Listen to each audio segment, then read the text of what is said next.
close as the Cardinals at 654. The Dodgers, I mean, on paper, of course, they look good. They're coming in, finishing the season. They're 8-2 with a five-game win streak, 104 wins.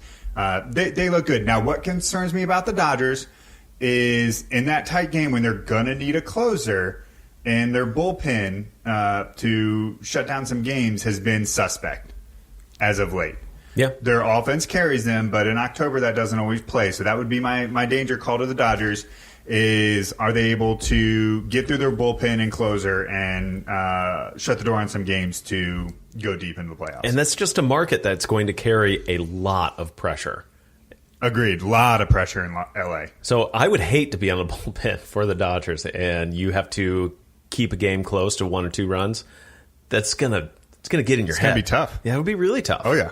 So I'll be very curious to see how that kicks off. And it's only a few days away, really, after these couple of games. And all that, again, needs to get decided is the NL Central winner. So it should be pretty interesting as the St. Louis go against the Cubs at home. And Milwaukee is playing against Colorado, correct? They're in Denver. Yeah, in Denver. For the last series of the year. Well, there you go. Should be pretty interesting. Yeah, I mean, that brings us down. So you selected the Yankees to win in the NL. I still want to stay with the Braves. I think that's... Braves are the World Series champions for you. Is that your pick over the Yankees? No, unfortunately, I think it might be the Yankees.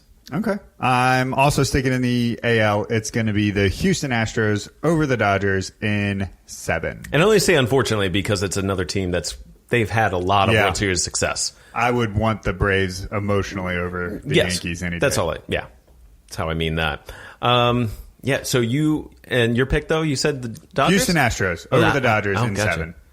Which though to me is just like, it's another like Houston or Dodgers. Although I'm happy for Houston to have this kind of success. It's been a long time, and it's been a long time coming.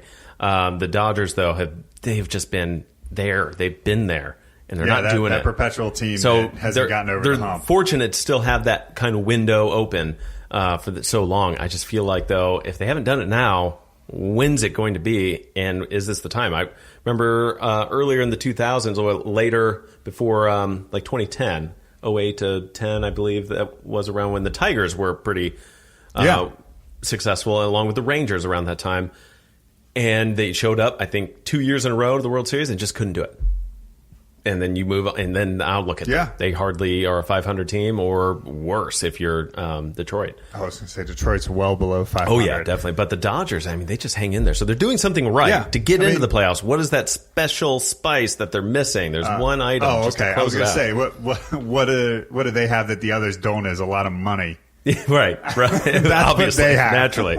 So that's enough to get you a playoff team, but they want that championship. So is it going to happen this year? Maybe. I say no, Eric. I said no. Yeah, I say no. All right. Okay, so that's what we got for our Who You Got. So let us know what your picks are over on our socials. For sure. For who you have for winning the World Series. Houston Astros like me if you want to be correct, or maybe the Yankees or the Braves like Ty, or maybe someone different if you just want to be completely wrong. It's not going to be the Cardinals. No. Sorry, guys. But share your opinions with us over on our Facebook page. We'll put a poll up as soon as we get all the teams set. But that transitioned us into something completely different away from football and baseball. We did the power rankings for the NHL on last week's episode because that season starts before the NBA season. But now we're coming over to the NBA power rankings. I'm going to go ahead and kick it off at the very bottom of the league, and I'm going to give you some of the projected wins based on Scout.com and where they put everything. So Cleveland Cavaliers are projected to do the worst, coming in at 24 wins. Then the Phoenix Suns projected to do about 25, 26 wins. Minnesota Timberwolves, 27 wins. Charlotte Hornets, maybe a little bit better, 26, 27 wins. New York Knicks coming in at 26. Chicago Bulls, 25. Memphis Grizzlies, 24. They're the first team over 30 wins projection. Then you got the Washington Wizards at 23. Atlanta Hawks, 22. Coming into Sacramento, kind of going to be middle of the pack, coming in about 34 wins. Oklahoma City Thunder, that's a team that is certainly going to be much worse than they have been, losing Paul George and Russell Westbrook. They're going to have a bad season. About 34, 35 wins is what they're projecting. I'm surprised their power ranking is still in the top 20. I'm not with the teams that are below them. Fair enough. So, Dallas Mavericks, New Orleans Pelicans, Detroit Pistons coming in at about 40 wins, first team over 40. Then we move to San Antonio Spurs, 43 wins, and I'm going to stop at the Orlando Magic coming in at about 41, 42 wins and throwing it up the tie to bring us home.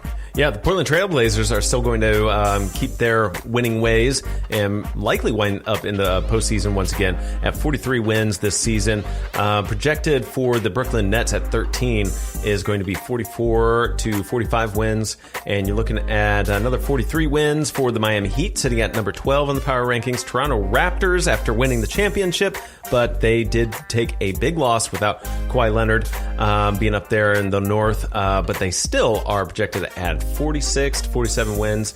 The Boston Celtics are in the cracking the top 10 with a projection of 48 to 47 or 49 wins, excuse me.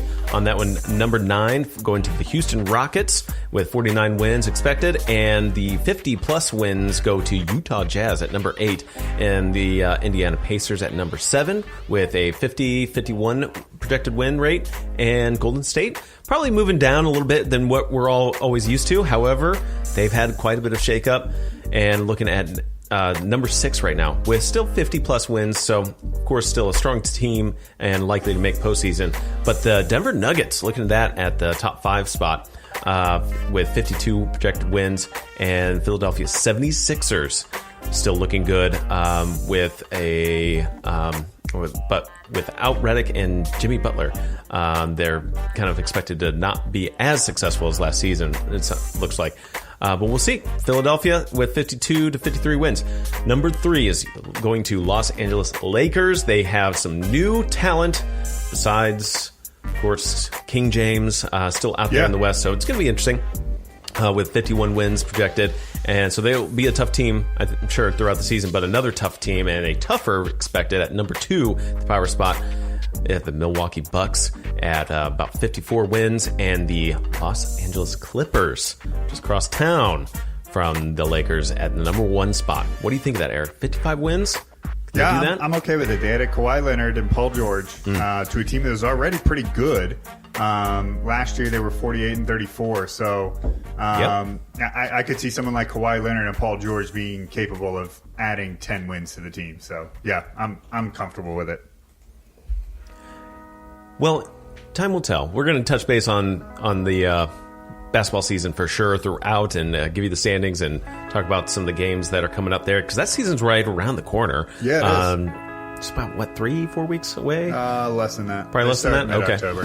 Gotcha. Whereas hockey, though, just a couple of days away. Right around the corner, only a couple days. Yeah. So we'll be excited to kind of just give first touches on that, just see who's coming out hot on the ice, and to knock out the 2019-2020 season. Yeah. So how about, though, back to a little bit more stuff that is happening. It's happening right now. What's happening right now? The best games to watch. Yeah. Eric, what do you have? I got a couple call-outs. So next weekend, we have some really good teams going up against each other. The Green Bay Packers visit the Dallas Cowboys. 2 of the top teams in the NFC at the moment. They play next weekend, the 6th, October. And then in college, number 7 Auburn visits number 9 Florida, and number 15 Cal visits number 13 Oregon. So if you want a little college football in your diet, that is going to be Saturday, October 5th. Gotcha. Well, of course, I'm just going to talk about some baseball here. Shocker. Big surprise? No. St. Louis Cardinals are closing out that series against the Cubs. I always love a Cubs series. Come on, how can you not like Every that? time. It's good, Eric. Get on board. Well, that's still happening. What day is today? It's the 29th. Yep. And so 29th and 30th, those are the final 2 games of the regular season and the MLB. But then you have the wild card games. I do like those 1-game wild card series. I only want to keep it down to that much. I know baseball probably really wants to see 2 back-to-back single elimination games if there was ever a tie in the division. I don't want to see that. I like just this, get the wild card teams, play that 1-game series. It's a lot of fun. That is happening October 1st for the NL wildcard, and then the AL will square off on October 2nd on Wednesday. You can see that on ESPN. That first game for the NL's on TBS. And October 3rd, October 4th, October 5th, all those games in a row. It's just going to alternate all the way through. We don't have a break in October. No, going down the schedule October. until the end of the World Series. The end. Oh yeah, not a single break. I love that. Nope. So every day in October is worth watching some sports. Get out there. Until next time, stay average out there. Yeah, thanks guys for tuning in. Don't forget to like, subscribe, share, tell your friends, and send us your show thoughts or ideas. I know, I got there. avgsportsguys@gmail.com. We'll see y'all next time. Bye.